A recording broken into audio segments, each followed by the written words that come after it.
दोस्तों, किसी महान इंसान ने बोला है कि पैसे कमाने से ज़्यादा पैसे बचाने पर ध्यान दो, और बहुत अच्छी बात कही है क्योंकि महान इंसान ने जो कही है, सीधी बात, नो बकवास। आज मैं आपको 23 ऐसे तरीके बताने वाला हूँ जहाँ पर आप अपनी डेली लाइफ से सेविंग कर सकते हो और आपका दिमाग खुल जाएगा उन तरीकों को जान करके कि ऐसे पैसे भी बचाए जा सकते हैं। सबसे पहला तरीका आता है बजटिंग करो। बहुत ही कमाल का तरीका है बजटिंग करो। तो आपको सबसे पहले गूगल शीट पे जाना है जो कि फ्री है, एंड वहाँ पे जाके एक साइड पे आपको लिखना है कि आपके कितने खर्चे हो रहे हैं एंड कितने के हो रहे हैं और कब कब हो रहे हैं। ऐसे आपको 2 कॉलम बनाने हैं एंड उन कॉलम में पर डे के आपको खर्चे लिखने हैं कि आपके कहाँ से कितना क्या खर्चा हो रहा है, आपने आज क्या चीज़ ली है एंड कहाँ पर कितना खर्चा किया आपने। एंड ऐसे आपको पूरे मंथ के एंड तक लिखना है, एंड उस मंथ के एंड पे आने के बाद आपको चेक करना है कि कहाँ कहाँ मेरे अननेसेसरी खर्चे हुए हैं जो कि मैंने अनकॉन्शियस में करे हैं। तो ये बहुत अच्छा तरीका है जिससे आपको मंथ के एंड में आके पता चलेगा कि आपने कहाँ कितने खर्चे करे हुए हैं, एंड वहाँ पे आप अवेयर हो जाओगे। दोस्तों, नंबर 2 पे आता है ऑनलाइन फूड पे पैसे वेस्ट मत करो। जी हाँ भाई, बहुत सारे लोग ऐसे हैं, लकी हैं, जिनके यहाँ पे जिनके शहर में अभी तक जोमेटो एंड स्विगी जैसे कोई भी कंपनी नहीं आई है जो कि ऐसी चीज़ों पे पैसे वेस्ट नहीं कर रही है। जो भी कुछ भी खाने का मन होता है लोग ऑर्डर कर लेते हैं, तुरंत बुला लेते हैं, 30 से 40 मिनट में ऑर्डर आ जाता है। तो भाई ऐसी जगह पैसे वेस्ट मत करो। जब भी आपको भूख लग रही हो, घर में ट्राई करो, घर में चीज़ें आपको मिलेंगी एंड ढूंढो एंड नई नई चीज़ें से बनाओ। आज के टाइम में यूट्यूब आ चुका है, यूट्यूब पे हर चीज़ अवेलेबल है, किससे क्या चीज़ बनाई जाती है। तो ऑनलाइन पैसे वेस्ट मत करो। आज के टाइम में ऑनलाइन अगर आप फूड लेने जाओगे तो 200-300 रुपये से कम कहीं नहीं आता। एक बंदे ने क्या किया कि सेम खाना रेस्टोरेंट से बुलवाया है, सेम खाना उसने ढाबे से बुलवाया, तो जो कि आप बिल से देख सकते हो कि ढाबे वाला खाना कितना सस्ता है एंड जो उसने कंपनी जोमेटो से बुलवाया था वो कितना महंगा पड़ता है। महीने के 4 से 5 हज़ार रुपये आप इसमें बचा सकते हो। अगर आप फूडी हो तो आप रेस्टोरेंट में जाके खाइए, वो थोड़ा सस्ता पड़ता है, लेकिन ऑनलाइन फूड काफ़ी महंगा पड़ता है। अब हम आते हैं तीसरे तरीके पर, डोंट बाय लोगोज। लोगों को लोगो मत दिखाओ। मानता हूँ कि ब्रांडेड कपड़ों की क्वालिटी काफ़ी अच्छी होती है, लेकिन अगर आप ऑनलाइन शॉपिंग छोड़कर ऑनलाइन लोगों को ख़रीदने की जगह अगर आप मार्केट में निकलते हो एंड थोड़े सस्ते ब्रांड के कपड़े ढूंढते हो तो आपको काफ़ी अच्छे कपड़े मिल सकते हैं। उनसे भी छोटे छोटे ब्रांड के कपड़े काफ़ी लग्जरी एंड काफ़ी अच्छे दिखने वाले मिल सकते हैं। आपको बस रिसर्च की ज़रूरत है। और अभी से आपको क्यों हाई क्वालिटी के कपड़े चाहिए, आप कम बजट में भी अच्छी क्वालिटी के कपड़े ले सकते हो। थोड़ा सा एक्सप्लोर करना होता है ऑफलाइन और ऑनलाइन मार्केट को, बाकी आप काफ़ी इजीली अच्छे बजट के अंदर कपड़े ले सकते हो। आप साल के कम से कम 8 से 10 हज़ार रुपये इन ब्रांडेड कपड़ों को छोड़कर बचा सकते हो काफ़ी इजीली। और चौथा तरीका आता है पैक योर लंच। अपना लंच पैक करो। जब भी आप कभी ट्रिप पर जा रहे हो, कहीं घूमने जा रहे हो, कहीं ब्रेक पर, कहीं पार्टी में जा रहे हो, तो अपना लंच पैक करके लेकर जाओ। वहाँ के खाने पे डिपेंडेंट मत रहो कि वहाँ जितने का खाना मिलेगा वो ले लेंगे, हम वो खाएंगे। मानता हूँ कि कुछ टाइम ये चीज़ें चलती हैं कि अपन किसी फ्रेंड्स के साथ गए हैं, किसी के साथ भी गए हैं, तो उनके साथ ये चीज़ें चलती हैं। बट अगर आप अकेले जा रहे हो तो अपना लंच पैक करो। इससे होगा क्या, इससे आपकी 2 चीज़ होगी, इससे आपका पैसा बचेगा एंड हेल्थ भी आपकी ठीक रहेगी। 5वां तरीका है डू इट योर सेल्फ। कुछ चीज़ें ऐसी रहती हैं जो कि घर पे बिगड़ जाती है, तो वो चीज़ें आप खुद भी घर पे कर सकते हो। उसके लिए किसी बाहर के पर्सन को मत बुलाओ। जी हाँ, ये भी एक काफ़ी ज़्यादा लोग ऐसा करते हैं कि कुछ भी चीज़ बिगड़ गई, आपने तुरंत बाहर वाले किसी पर्सन को बुला लिया, मैकेनिक को बुला लिया। अगर आपका कंप्यूटर में थोड़ा बहुत इशू आ रहा है तो आप बाहर मत जाओ, आप खुद ही उस चीज़ का सर्च करो, उस चीज़ का सॉल्यूशन ढूंढो, आपको मिलेगा। और अगर तब भी नहीं मिलता, कोई बड़ा इशू है, तो आपको टेक्नीशियन के पास जाना है, ऐसे नहीं जाना है। नंबर 6, उन चीज़ों को बेच दो जिनकी आपको ज़रूरत नहीं है। अगर आप एक बार अपने घर में घूमो एंड सारी चीज़ें चेक करो कि आपके घर में कौन कौन सी चीज़ है जो कि बेचने लायक हो चुकी है, जैसे कि साइकिल, पुरानी गाड़ियाँ, इन सारी चीज़ों को बेचकर आप काफ़ी अच्छा पैसा बचा सकते हो। क्योंकि आप बार बार इन सारी चीज़ों को रिपेयर करवा के नहीं चला सकते, वो बार बार ऐसी सारी चीज़ें दिक्कत देती हैं। तो आप उनको एक बार बेचो एंड पैसे कमाओ। Number 7, save electricity. जब भी रूम से बाहर निकलो, पंखे और लाइट हमेशा बंद करो। ये एक छोटी सी हैबिट लॉन्ग टर्म में आपका काफ़ी अच्छा पैसा बचाने वाली है। अगर ये आपका इतना पैसा बचाएगी आप सोच नहीं सकते हो। अगर आप रूम से बाहर निकल रहे हो, वॉशरूम से बाहर निकल रहे हो, तो वहाँ की लाइट बंद करें एंड अपना इलेक्ट्रिसिटी बिल बचाएं। अगर कूलर की ज़रूरत नहीं है तो उसे ना यूज़ करें, एसी की ज़रूरत नहीं है तो ना उसको यूज़ करें एंड इलेक्ट्रिसिटी बचाएं। ये अभी आपको तुरंत समझ में नहीं आएगी, जब आगे चल के आप लॉन्ग टर्म में आपको याद आएगा कि भाई पहले पिछले मंथ मेरे को इतना बिल आया था एंड इस मंथ में को इतना है, तो 2000-3000 का फ़ायदा हुआ है। ऐसे आपका खर्चा बचेगा एंड ऐसे आप काफ़ी इजीली पैसे बचा सकते हैं। नंबर 8, पैदल चलो। अगर आप लोगों को कम से कम 1 से 2 किलोमीटर दूर जाना है कुछ सामान लेने हैं, अगर आपके पास अर्जेंसी नहीं है, अगर आपके पास काफ़ी टाइम है, तो पैदल चल के जाओ। गाड़ी चलाने से अच्छा है कि आप पैदल चल के जाओ, जिससे आप गाड़ी के पर किलोमीटर के हिसाब से उसका खर्चा गाड़ी का बचा सकते हो जो कि पेट्रोल पे लगता है एंड इस तरह से आप पैदल चल के भी पैसे बचा सकते हो। अब आप लोग बोलोगे कि भाई बाइक चली जाएगी 1-2 किलोमीटर तो क्या चला जाएगा। भाई जब आप उस जगह पे डेस्टिनेशन पे पहुंच जाते हो ना बाइक से, तब आपके पास बहुत सारे ऑप्शंस रहते हैं कि यार दोस्तों के साथ उधर से वहीं के वहीं थोड़ा और आगे निकल गए, कहीं घूमने चले गए, कहीं पार्टी करने चले गए, कहीं भी कुछ खाने चले गए। बाइक से बहुत सारे ऑप्शन रहते हैं कि एक थ्रोटल मारा और चल दिए। लेकिन अगर आप पैदल रहते हो तो आपको जो काम है, जिस काम के लिए आप जा रहे हो, वही काम आप करके तुरंत घर को आ जाओगे, जिससे आपका काफ़ी पैसा सेव होगा। Number 9, use public transport. अगर आप अकेले ट्रैवल कर रहे हैं तो पब्लिक ट्रांसपोर्ट यूज़ करिए, आपका बहुत पैसा बचेगा। आप कैब में ट्रैवल कीजिए, आप बाइक से ट्रैवल कीजिए, कार से ट्रैवल कीजिए, इसके अपोजिट में आप बस से ट्रैवल कीजिए, ट्रेन से ट्रैवल कीजिए। आप देखिएगा इसमें आपका काफ़ी पैसा बचेगा। आप देखेंगे इसमें 4 से 5 गुना का फ़र्क आ जाता है। और ध्यान रहे हम बात कर रहे हैं पैसे सेव करने की। सेव करने के बाद हमें इसको बैंक अकाउंट में सजा के नहीं रखना है, इसको अच्छी जगह इन्वेस्ट करिए। अगर आप पैसे सेव कर चुके हो तो आप उनको इन्वेस्ट करिए स्टॉक में या म्यूचुअल फंड्स में। लॉन्ग टर्म के लिए उनको भूल जाओ पूरी तरीके से एंड वहाँ पे आप उसको सेव कर दो। नंबर 10, जहाँ पे आप अपना पैसा बचा सकते हो, और वो है फालतू के सब्सक्रिप्शन ना खरीद के। नेटफ्लिक्स, हॉटस्टार, प्राइम वीडियो, जहाँ पे आप अननेसेसरी पैसा उड़ाते हो। काफ़ी लोगों को मैंने देखा है कि जो लोग ईयरली का पूरा प्लान बाय कर लेते हैं, नेटफ्लिक्स, प्राइम वीडियो, इन सब चीज़ का, एंड उसको वो सिर्फ 2 से 3 बार यूज़ करते हैं मंथ में एंड बेफालतू में पूरा ईयर का प्लान ले लेते हैं वो लोग, क्योंकि उनको लगता है कि हम रोज़ देखेंगे कोई ना कोई वीडियो, कुछ ना कुछ मूवीज़ आएगी तो वो हम रोज़ देखेंगे। बट ऐसा आज की लाइफ में ऐसा कुछ भी नहीं हो पाता है। तो काफ़ी ज़्यादा लोगों को मैंने ऐसा देखा है जो ईयर का प्लान ले लेते हैं।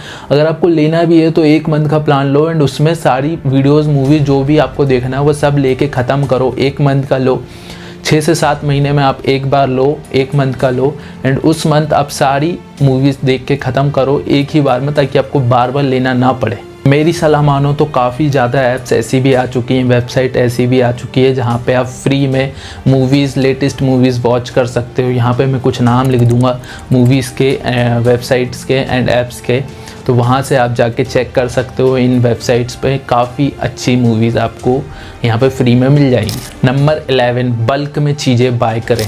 आप 1-1 किलो आटा 30 दिन परचेज़ करिए और आप 30 किलो आटा 1 दिन परचेज़ करिए। आप देखेंगे उसमें कितना फ़र्क आता है दोनों में, कि अगर आप 30 दिन आटा 1-1 किलो डेली खरीद रहे हो तो उसमें कितना डिफरेंस है, और 30 किलो आटा आप एक बार खरीद रहे हो तो उसमें कितना बड़ा डिफरेंस है। डेफिनेटली एक साथ जो आप खरीदोगे उसमें आपको कुछ ना कुछ तो फ़ायदा होगा ही। 12 आता है, shop second hand smartly.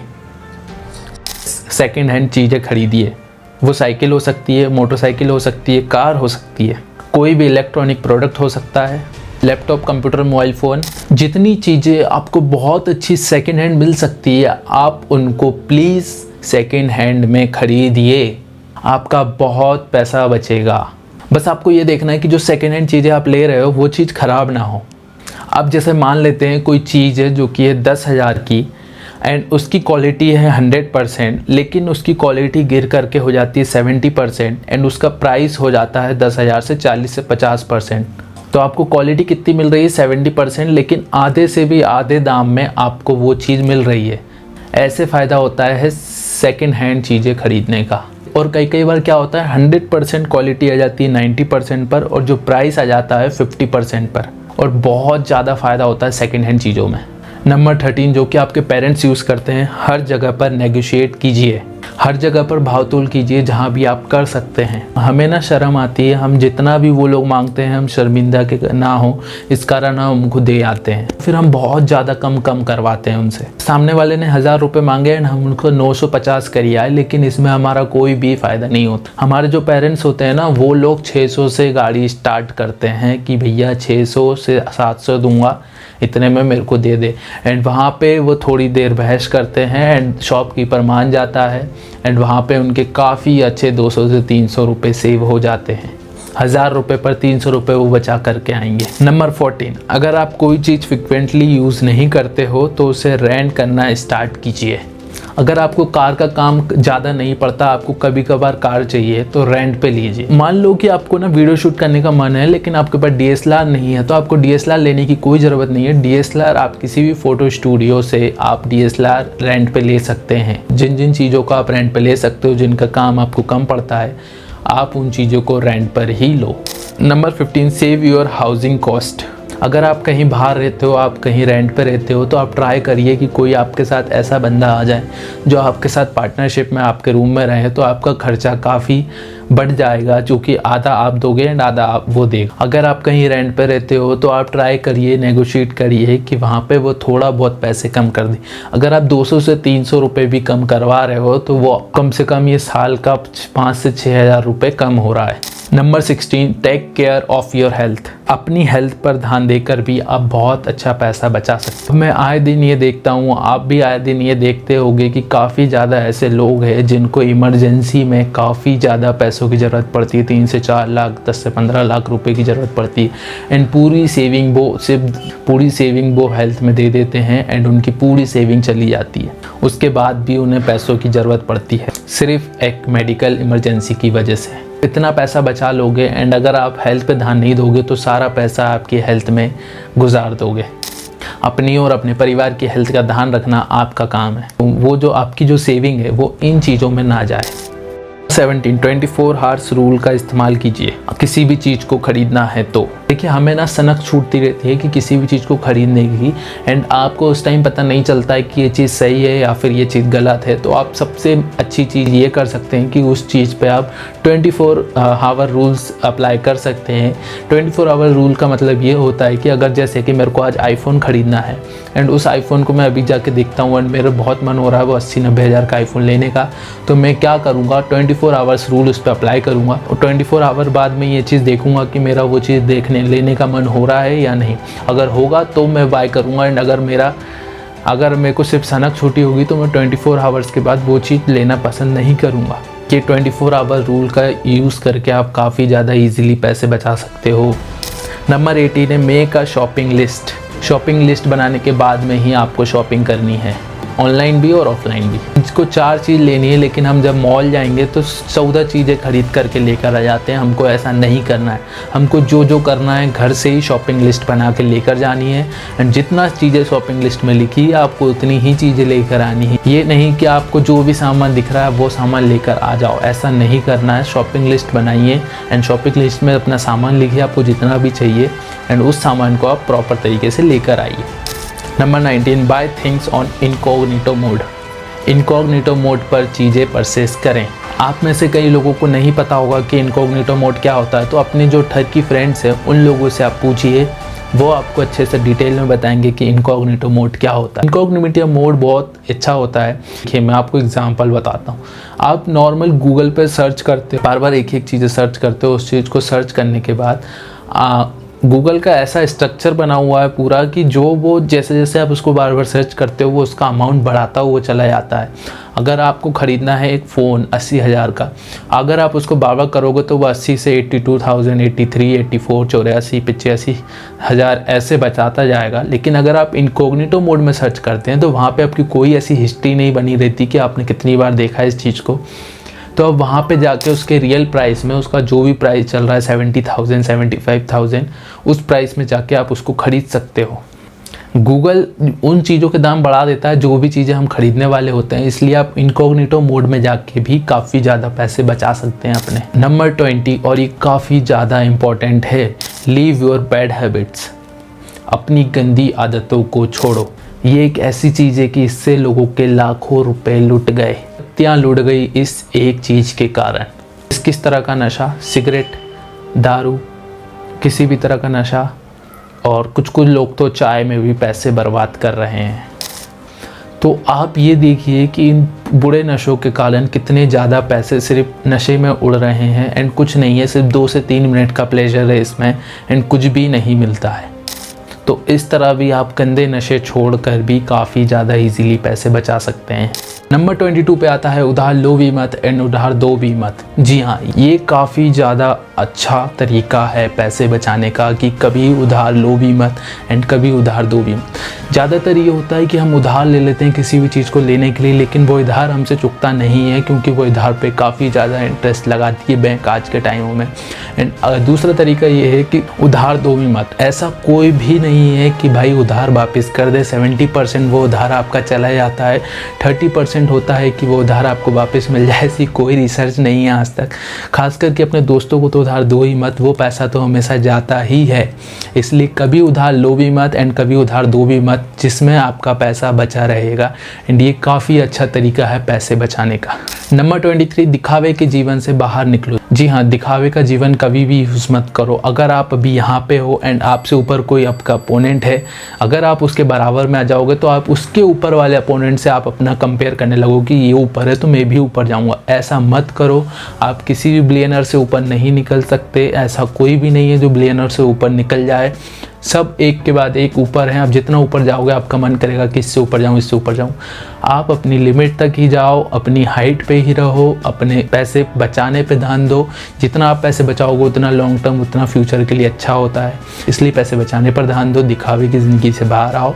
And ये कुछ 23 तरीके थे जो कि पैसे सेव करने के लिए यूज़ कर सकते हो आप। एंड काफ़ी अच्छे तरीके हैं जो कि रियल लाइफ में आप काफ़ी चीज़ें तो आज से आप शुरू कर सकते हो पैसे बचाने के लिए इस टाइप से। तो ये थी आज की वीडियो गाइस। एंड अगर आपको ये वीडियो अच्छी लगी हो तो please like, share and subscribe जरूर करना। एंड पिछली वीडियो पे आपने काफ़ी अच्छा प्यार दिखाया, इस वीडियो पे भी प्यार दिखाना। एंड मैं मिलता हूँ आप लोगों से अगली वीडियो में। जब तक के लिए गुड